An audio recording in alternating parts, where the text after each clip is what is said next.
उद्देश्यआ बेनो बोसोरफ्रामबो फैफ्लायबाय थानाय बे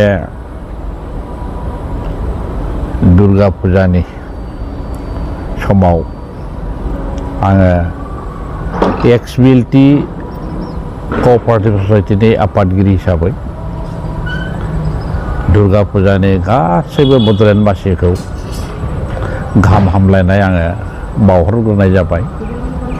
थांखिया बेनो जोंनि बड'लेण्डआव सान्थि आरो खौसेथिनि गेजेरजों जाहाथे फुजाखौ मोजां रोखोमैनो सान्थि भाबैनो बारहोहरनो हायो। बेनि थाखाय आं गिबियै मा दुर्गानिसिम आङो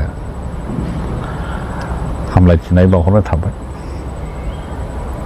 लोगोसेयै दानि बे 62 बोसोरनि बिटिसि इलेक्सनाव देरहासार जानाय जोंनि बिपिएफ दोलोनि आफादगिरि हाग्रामा महिलारि बिथांनिसिम आंनि गोसो सिंनि साबायखर जासिग्रोनाय जाबाय। मानो होनना बुङोब्ला बिपिएफ दोलोआ बिटिसि सृष्टि जाजेननायनिफ्रायनो बिपिएफ दोलो राजनितिक हाग्रामा महिलारि नेतृत्वआव दानाय जादों। थिग बे दानायनि नोजोरनिफ्रायनो बिटिसि सरकारखौ बा बड'लेण्ड सरकारखौ बिपिएफ दोलोआनो जागायजेननानै कन्टिनिउ 3 टाइम्स बिथाङा इलेक्टेड गभर्नमेन्टमोन। गेजेर खोलोबावहाय आसाम गभर्नमेन्टनि माखासे षड्यन्त्रनि गेजेरजों बिथाङा खुंथाय गोहोआव फैनो हायाखै।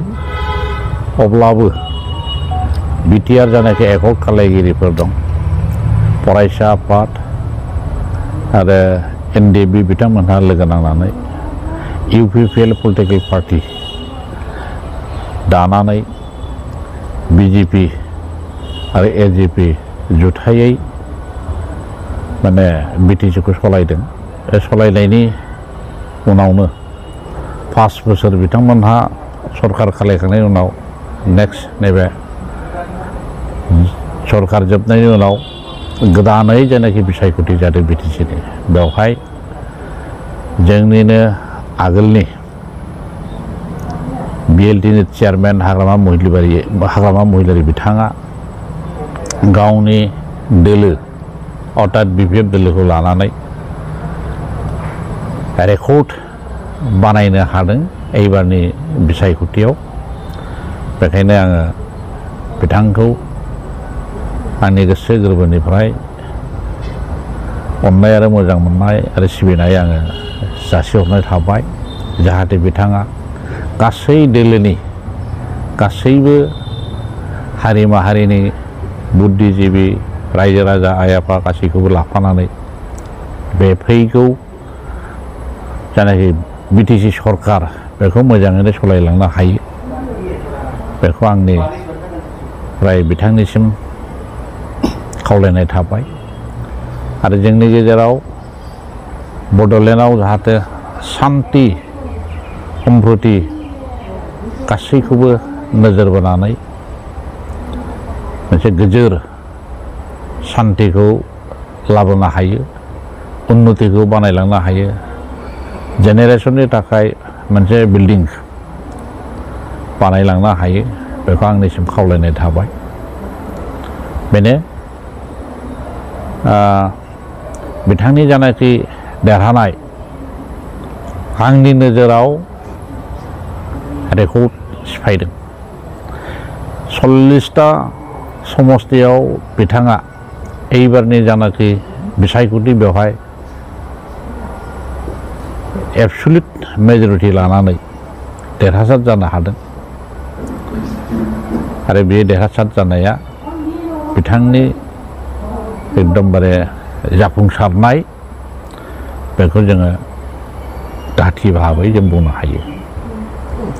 फैबाय थानाय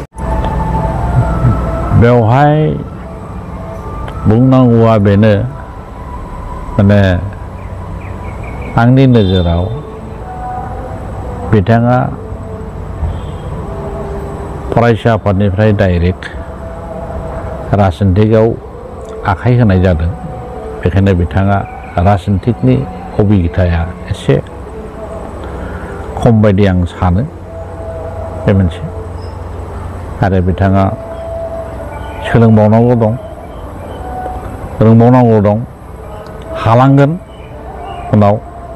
दानि जेननाया बे मोनसे लेसनसो, बे मोनसे माने गियाननि अभाबाव जेनदों होननानै जोङो बुंनानै लानांगोन। बेखायनो बिथांनो जथेस्थ' सोलोंनायनि सम आरो खाबुखौ होदों।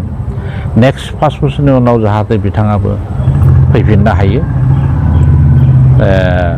बबे खारनाव जेनदों बेखौ दा थन्न बिसार खालायनायनि गेजेरजों बबे कर्नारनिफ्राय मा लुजा जादों बेफोरखौ जाहाथे इयुनाव मेकआप खालायलांनो हायो।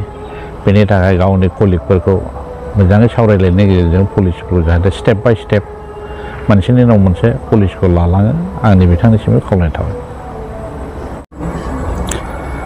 जायनाखि दानि जायनाखि फैबाय थानाय सरखार बा फैनाय सरखार, बेखौ आगोलनिफ्राय साबसिनै मावलांगोन होननानै आंहा फोथायनाय दं। मानो होनना बुङोब्ला आगोलावहाय मावनांगौ हिसाबै मावदों, खिन्थु बुंनाय बायदि जायो सिस्टेमेटिकै मावनाय जायाखै, खुथारै मावनाय जादों, हाखु दाखुयै मावनाय जादों। हाखु दाखुयै मावनाय जादोंब्लाबो जथेस्थ' डेभेलपमेन्टआ जेखौ मावनांगौ मावनो हादों। खिन्थु एबाराव जाहाथे सिस्टेमै जाहाथे थाङो, गासै जोंनि बड'लेण्डआव 26टा जनजातिखौ लानानै मोनफ्रोमबो जातिनि गेजेराव मोनसे सुखि, मोनसे गोजोन जाहाथे लाबोनो हायो, बयनिबो साननाय आरो गोसोआव लुबैनायखौ जाफुंसार होनो हायो, बेखौनो आंनिसिम गुरैयै खावलायनाय थाबाय। नोंथाङा मोनसे समाव नोंगौ, आंबो BPF गायसनजेननायनिफ्रायनो आंबो सासे BPFनि सोद्रोमा जानानै दंमोन आरो आंबो 2 टाइम्स BPFनिनो सासे प्रतिनिधि हिसाबै सरकाराव थाफानानै EMनि दायथ'खौबो लाबोदोंमोन। बेवहाय आंहा फोथायनाय दङ, हाग्रामा महिलारि बिथाङा जोंनि जानाखि बड'लेण्डनि राजनितिक, बे राजनितिकनि बिथिङाव बिथाङा जथेस्थ' अभिज्ञता जाबाय। बिथांखौ आङो फोथायनाय दं आरो बिथांखौ जोङो सेलुट खालायो। बिथाङा जोंनि बड'लेण्डनि सासे लिडार हिसाबै माने सिकिउरिटि मोननो हाबाय।